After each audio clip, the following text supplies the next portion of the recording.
Hey everybody, Sprocket here again. I just wanted to show you this. I got one of the bearings off. Now, kind of did it in a, excuse me, slightly unconventional way. Kind of wanted an angle because I couldn't get a straight cut with my cutter without damaging things here.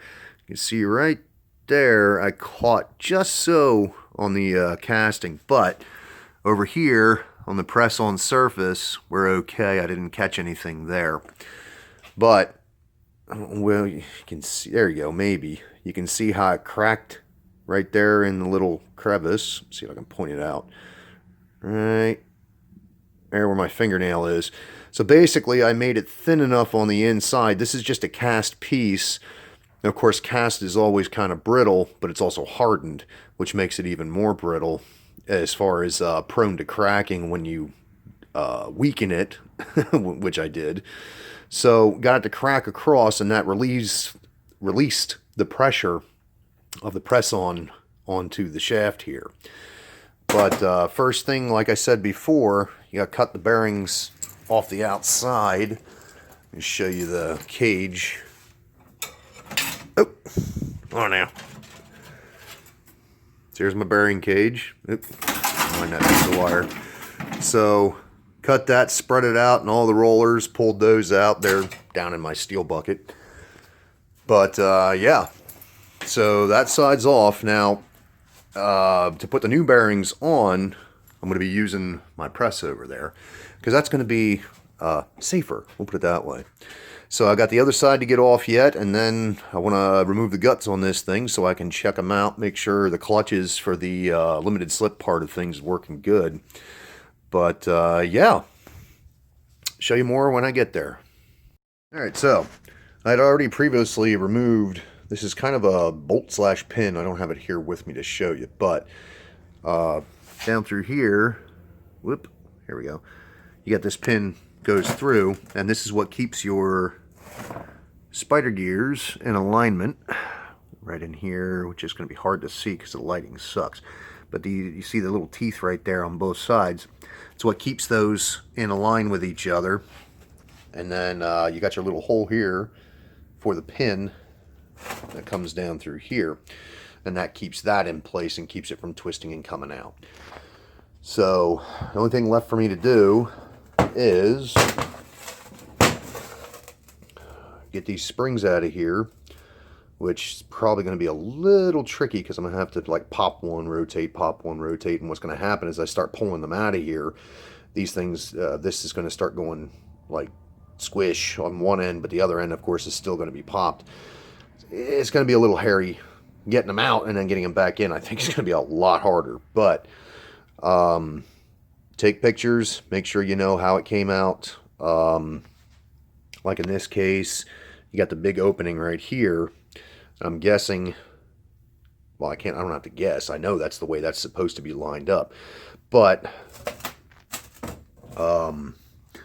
it's hard to see it, but over in here, part of the reason why, and I just figured this out, why this pin comes out so hard is down inside here, which you can't see because I can barely see it. It might give me enough light in here. Down inside of there, these clips, the metal brackets here, they actually overlap each other, and this pin goes right through the middle of them. So that's what keeps those in alignment. So I'm wondering if I should pull those springs before the pin. I don't know. Like I said before, I've never done one of these, so it's kind of trial and error. But time for me to take care of animals and get ready for work. So that's it for today. Have a good one. Okay, so I decided to try and get that spring piece out of there, and guess what? It came out. Found out this tiny little pair of channel locks actually works pretty stinking good. And it's keeping those springs compressed. And actually, they come out of there. I was surprised. I didn't think that would come out of there without having to rotate it, you know, move the spider gears out. So now all it is, these are those spider gears I was talking about earlier. Just kind of rotate the inside, the guts of this thing, slide each one of these out, and they have cups on the back of them that you got to, they're like a thrust washer type thing. You know, pull those out of there, and then we can slide the these pieces out with the clutches and check them out. Well, I think this is going to be it for this here carrier, this posi unit. Took a look here. If it'll focus, you can see how it's real shiny around this outside ring right here. If you look real close, you can see what looks like little chunks missing out of it. You know, this thing was bottoming out down inside the carrier here.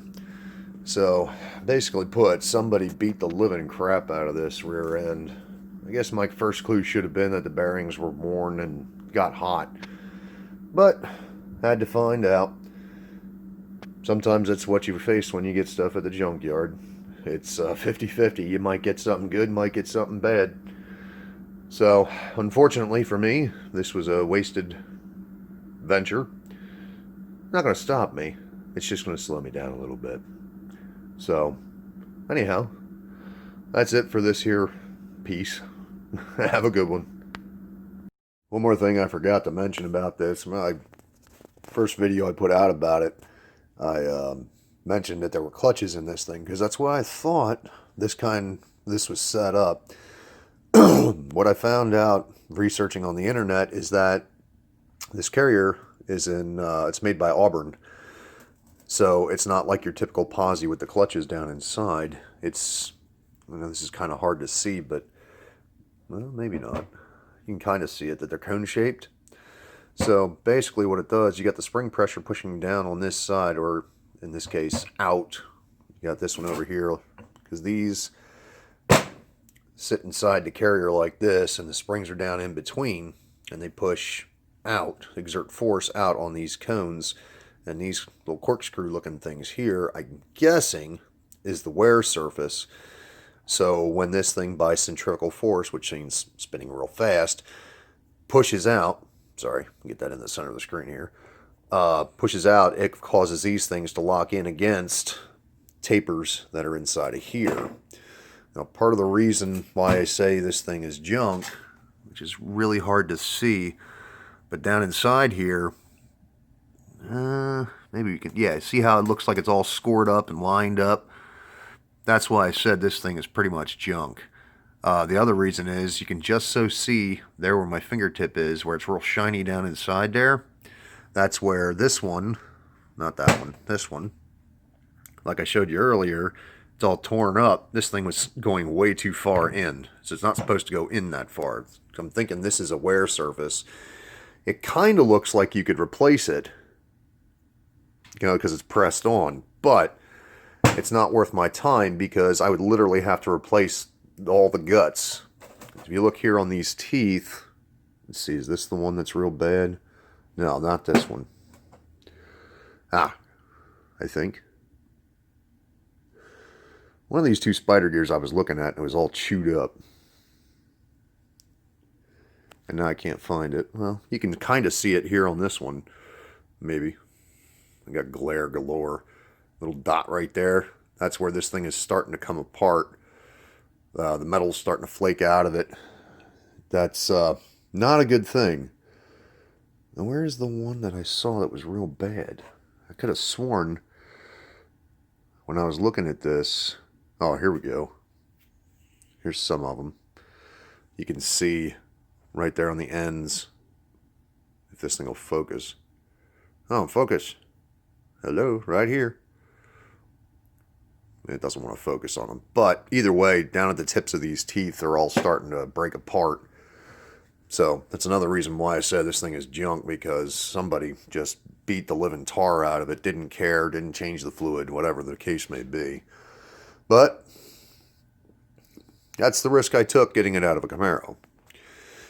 Anyhow, just want to make sure I added that so you knew for sure what I was talking about as to why this thing was junk. Plus, like I said, to clarify that this is not the style I thought it was. It's Auburn, not a good old-fashioned Positrack with the clutches down inside.